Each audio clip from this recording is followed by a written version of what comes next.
As you may recall, Robert offered me $5 million for a 10% stake in Horse Pants, and I accepted. I'd like to ask you to give this video a thumbs up if you're a fan of Shark Tank. Join the notification squad by subscribing and hitting that bell notification on, but also, don't forget to comment down below saying I subscribed to enter our monthly shoutouts, and we'll make sure to reply and thank as many of you as we possibly can.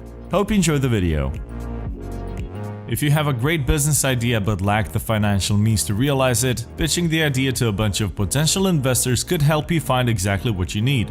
The prospect of becoming business partners with one or more of the sharks has lured many aspiring entrepreneurs into ABC's Shark Tank, and after about 200 episodes, the show has seen many on-air deals and the sharks have invested over $100 million in total.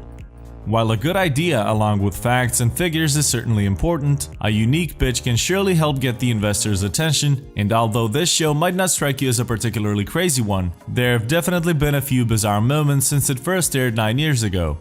From mock pitches to shark fights, here are 5 of the craziest moments in Shark Tank. In Season 7, Jimmy Kimmel and his sidekick Guillermo entered the Shark Tank for the second time to present another mock pitch to the sharks. The talk show host began by recalling how Robert had supposedly offered him $5 million for a 10% stake in Horse Pants during Season 6, before backing out when asked to pay the money up front in cash in a big bag. Because of that, Jimmy was going to present his new, even more brilliant idea to everyone except for Robert in this very episode. He then told a story about his daughter running off into the street while he was looking at a YouTube video on his phone. Fortunately, there hadn't been any cars that day, but it still taught him a lesson and gave him the idea for the kid cone, a full-sized traffic safety cone for kids. Jimmy asked for $100,000 for 5% of his company and even showed a pie chart to support his idea. But even a demonstration couldn't convince the sharks, so he moved on to his next hilarious idea.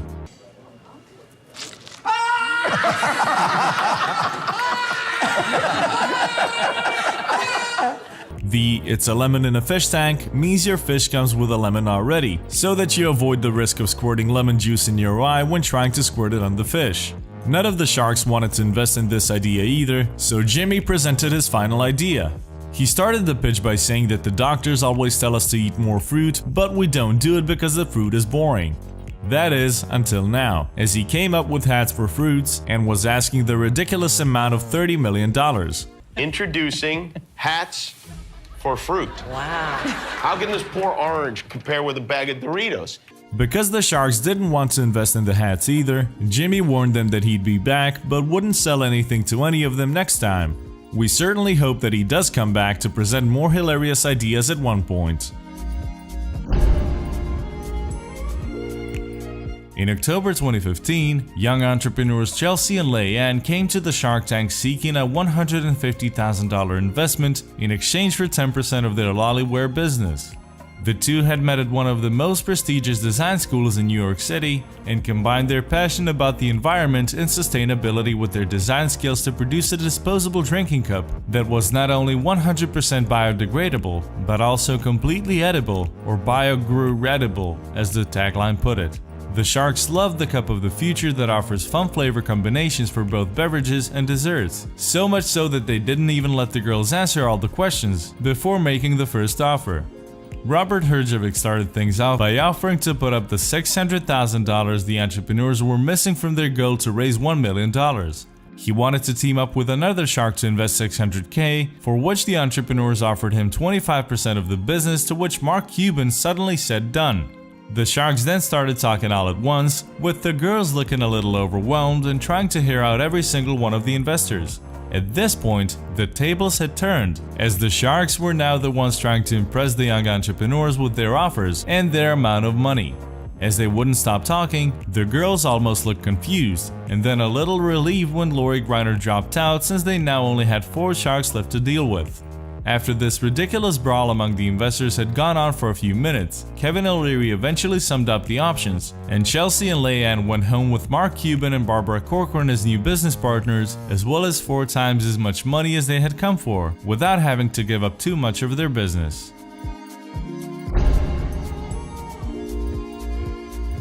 In season 8, Tara and her husband Jason jumped into the Shark Tank wearing fuzzy dog ears and looking for $300,000 in exchange for a 15% equity stake in their company PDX Pet Design.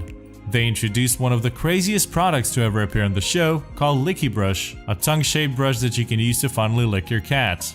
The couple started their pitch by saying that the idea for their product came to them when they thought about the fact that cats groom each other as a form of social bonding, and started wondering why you should be left out of that intimate bonding ritual.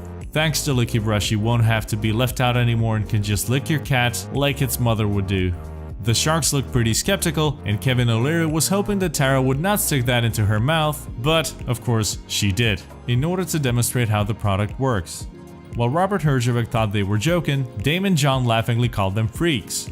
When Tara then showed a blown up picture of her and Jason grooming their cat with licky brushes, the sharks started laughing even harder. Tara then went out to hand out a licky brush to each of the sharks so they could try it out, but the investors didn't seem very eager and were still hoping that the pitch would turn out to be a joke.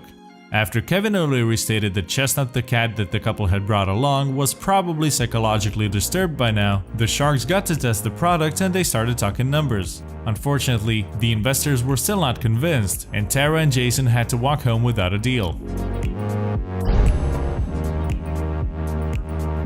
In the latest season of Shark Tank, a man called Logan Riley stepped in front of the investors looking for $300,000 for 15% equity and went home with a pretty crazy deal.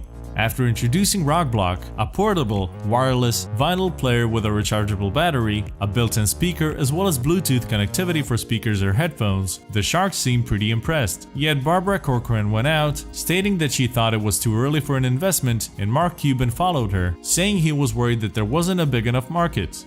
Kevin O'Leary, on the other hand, saw the potential for a niche market and offered $300,000 for 50%. While Lori Greiner also thought that the product was clever, she went out, saying it was too expensive.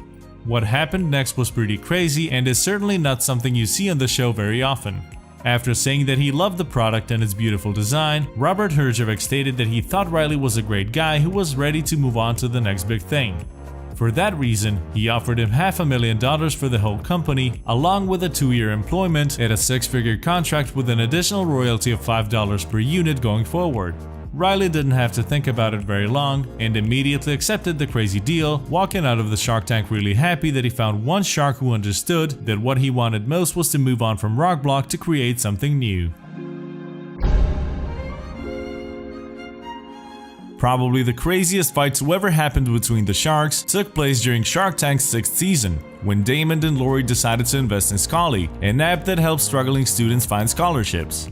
After Christopher Gray had finished this pitch, the sharks started asking a bunch of questions before Lori decided to make an offer without all the most important questions ever being answered. She offered Gray the $40,000 for 15% that he had asked for, but Gray decided to hear out the other sharks first. Damon said that he wanted part of the business as well, making the same offer and prompting Lori to repeat that she believed in Scully and wanted to invest in the app and didn't even care about how they would monetize it. While the other sharks continued asking questions, Damon and Lori told Gray that they would be willing to go in on the deal together, again without asking all the questions. Gray eventually accepted the offer and left the tank with $20,000 from each, Lori and Damon, but while he and his new business partners were pretty happy, the other 3 sharks were far from satisfied, pointing out that the show was Shark Tank and not Charity Tank. Kevin said that Lori and Damon had forced money down Christopher Gray's throat, and Robert eventually got so upset that he decided to leave the room before he would say something rude to Lori. The others resumed fighting for a moment before Kevin and Mark also walked out, leaving Lori and Damon sitting in silence. Thank you for checking this video out, and don't forget to smash that like button and also subscribe for new videos every day. Turn that bell notification on and comment down below that you subscribed, and we'll make sure to reply and thank as many of you as we possibly can. Once again, thank you for watching and see you next time.